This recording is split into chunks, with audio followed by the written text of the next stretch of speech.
Dan kita jangan sampai membuat bahasa undang-undang itu jadi kabur dan multitafsir.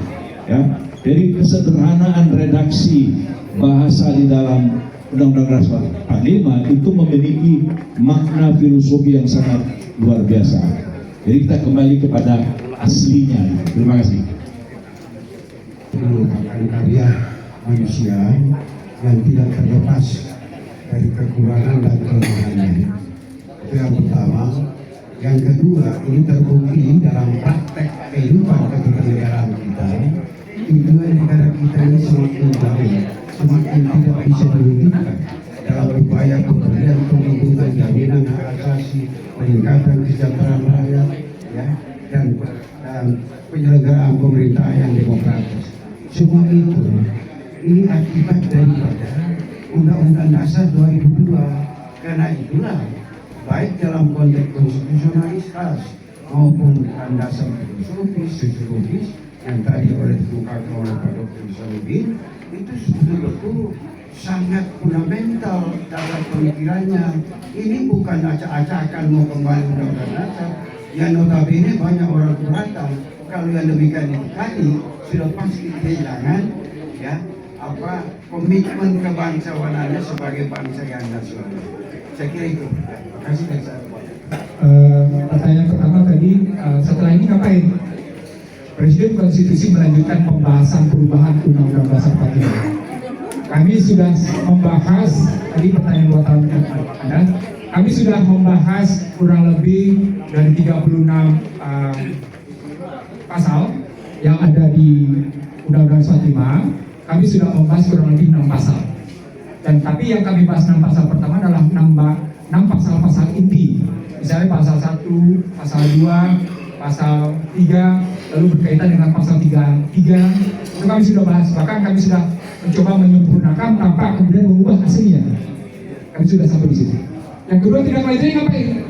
Kami akan melanjutkan pembahasan sampai dengan selesai. Tanpa mengubah yang aslinya, tapi kemudian kami mengadendum. Itu memang agenda dari Presiden Konstitusi. Yang ketiga sekarang, di mana konsistensinya? Tadi yang tanya konsistensinya siapa tadi? Ada Sultan. Anda pegang ini nggak? Pegang. Silakan Anda ambil yang kedua. Gambar kedua. Gambar kedua saja sudah menunjukkan, Anda bayangkan di situ, gambar kedua saja sudah menunjukkan inkonsistensi. Inkonsistensi pertama pada pasal 1 ayat 2. Kedaulatan di tangan rakyat dan dilaksanakan menurut undang-undang. Anda wartawan, ini struktur bahasanya benar apa enggak? Ini pertanyaan sederhana, ini struktur bahasanya benar apa enggak? Dari aspek ini aja udah kelihatan ada masalah. Berikutnya inkonsistensinya. Anda menggunakan pasal yang namanya pasal 2 ayat 1. MPR terdiri atas anggota DPR dan DPD yang dipilih melalui pemilihan umum. Ini konsisten nggak dengan Pancasila? Oke, itu pertanyaan. Berikutnya kita lihat di pasal 6A ayat 2.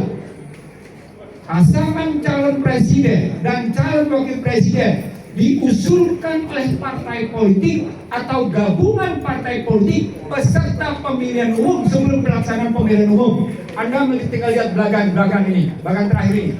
Gus, lihat bagan di sini. Bagan ini membuktikan inkonsistensi yang mendasar dan mendalam. Jadi dalam perspektif itulah kita melihat inkonsistensi teori, konsepsi dan paradigma.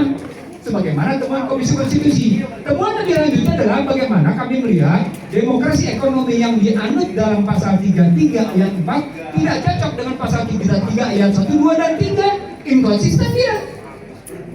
Inkonsisten secara teori sebagai konsepsi dan paradigma. Lebih lanjut kami melihat lagi lebih dalam lagi. Kita lihat lebih dalam lagi sekarang. Jika presiden adalah pemegang kekuasaan tertinggi, Dubes sekarang minta persetujuan DPR. Semua balik ke DPR. Anda bilang check and balance. Check and balance apa kalau kemudian seperti itu gitu. Dan pada saat yang sama ketika Anda memberlakukan pasal 6 ayat 1, maka sesungguhnya telah terjadi pergeseran kekuasaan itu pada presiden sebagai tadi yang disebut oleh Patrick ayam delau. Artinya Undang-Undang Dasar 2002 memberlakukan authoritarian legalism. Ulang. Undang-Undang Dasar 2002 pada hakikatnya merujuk pada pasal 6A ayat 2, dia memberlakukan authoritarian legalism. Itu kita lihat. Jadi kalau sudah politik berantakan, demokrasi berantakan, sosiologi berantakan, ketemu berantakan di ekonomi, maka berantakan negeri kejadian. Apalagi saya tambahin prinsip sedikit. Apalagi Anda menerapkan kebijakan perekonomian yang statusnya apa yang kita sebut sebagai financialization. Bangga dengan obligasi berbunga tinggi yang berakibat pada Anda semua yang miskin-miskin itu membayar orang kaya.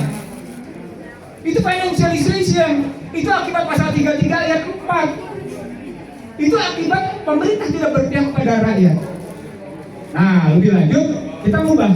Tadi kita ubah misalnya pada pasal 33 ayat 3, bumi, air, dan kekayaan alam yang terkandung di dalamnya. Kita sudah ubah menjadi bumi, air, dan dirgantara serta kekayaan alam yang terkandung di dalamnya. Kita tambahkan kata-kata dirgantara. Pertanyaan, kenapa tidak menggunakan antariksa? Nah, di sini muncul perdebatan. Jadi, sebagai jawaban atas pertanyaan Anda, kami melakukan pembahasan atas perubahan undang-undang, atas penambahan, bukan perubahan, atas penambahan Undang-Undang Dasar 45 secara multidisiplin. Kami menggunakan pendekatan politik, kami menggunakan pendekatan hukum, kami melakukan pendekatan yang namanya sosiologi, kami melakukan pendekatan ekonomi, kami melakukan pendekatan ilmu hukum internasional dan hubungan internasional. Sehingga kita melihat dalam spektrum yang lebih luas. Begitu pembahasan satu ayat saja bisa makan berjam-jam. Contoh sederhana, Anda ambil otonomi dalam konsepsi apa? Apalagi kemudian otonominya dikaitkan dengan posisi perkembangan digital. Bagaimana batasan-batasan otonomi dengan perkembangan digital itu?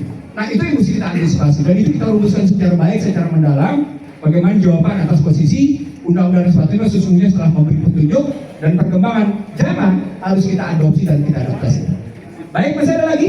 Bapak Ibu sekalian? Cukup ya. Terima kasih banyak atas kesempatan hari ini. Mudah-mudahan kita mampu menyelamatkan bangsa ini yang sudah ditunggir kerusakan mendalam, yang sudah berada dan ditunggir kerusakan secara struktural. Saya ingin mengatakan pada Anda, perdebatan saya dengan teman-teman di luar sana membuktikan kita terperangkap dalam materialisme radikal dan kita harus berhenti dari keterperangkapan materialisme radikal. Nah, itu yang kita kendaki di balik Undang-Undang 45 yang kita jadikan kajian, kita uji, lalu kemudian kita ubah. Terima kasih. Assalamualaikum.